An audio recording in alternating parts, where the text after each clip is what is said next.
বর্তমানে ভিউ একমাত্র কারণ হচ্ছে ওই মেয়ের ছবি দিতে হবে, দুধ দিতে হবে, তাইলে ভালো হবে। তাছাড়া এমনি ভিউ জীবনও হয় না।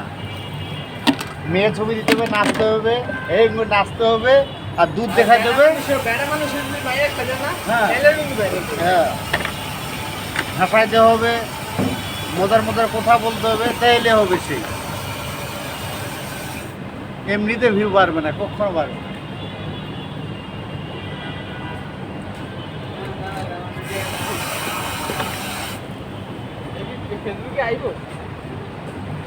কখনো ভিউ বাড়বে না। এইভাবে মেয়ের কাজ করতে হবে, তাইলে ভিউ বাড়বে। হ্যাঁ, মেয়ের কাজ করতে হবে।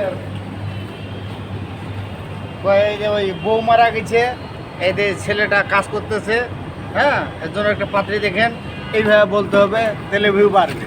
তাহলে ভিউ বাড়বে, কথা না গেলে হবে না, নাচতে হবে।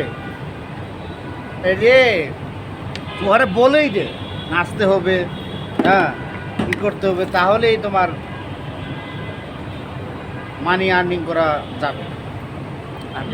প্রোমো কোডের ইয়াটা বিষয়ে একটু যদি বলতেন ভাই, প্রোমো কোডের বিষয়ে, অনলাইন যে প্রোমো কোডটা। প্রোমো কোডটা বিষয় হচ্ছে এটা ভিন্ন। এটা প্রোমো কোড যারা এজেন্টের যারা টাকা ঢুকায়, ওইটা এজেন্টের সব নিয়ে স্টার মনিটাইজেশন আছে। আমার কাছে তো আছে, আমার আইডি দেওয়া না, যখন আইডি চালাই না বিয়ার থেকে আর এগুলো ভালো লাগে না। ঠিক আছে, বিয়ার পর তো এটি মমিত হয়ে গেছে। তার মানে তুমি বলতে চাচ্ছো যে বিআই তোমার ধ্বংস করছে নাকি? হ্যাঁ, আর ওই চিন্তায় আনা না তো, আরো পরিবর্তন হবে, আরো অনেক পরিবর্তন হবে। তাহলে বিআরআই তোমার জীবনটা শেষ করছে। আগে দৈনিক বিড়ি খাইতাম 10টা আর টুকু, অফিসে খাইতাম 10-12টা, বাসায় লয়ে যেতাম আরো 5টা।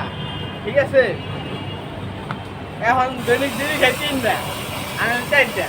আর বউয়ের জন্য নিয়ে যাওয়া লাগে। বউ যদি কয় একটা আইসক্রিম, যদি কয় একটা আইসক্রিম খাবো, বউ যদি বলে, তাহলে যদি টাকাও যদি না থাকে, বন্ধুর মানি ব্যাগ থেকে কাটিয়ে দিয়ে যা, বন্ধু দে কালকে দিয়ে দিব, একবারে হাত পা ধরিয়ে টাকা নিয়ে যায়। বুঝেছো, এই হচ্ছে অবস্থা। লাস্টে একটা ধন্যবাদ দিয়ে দেন। ধন্যবাদ দর্শক, ধন্যবাদ।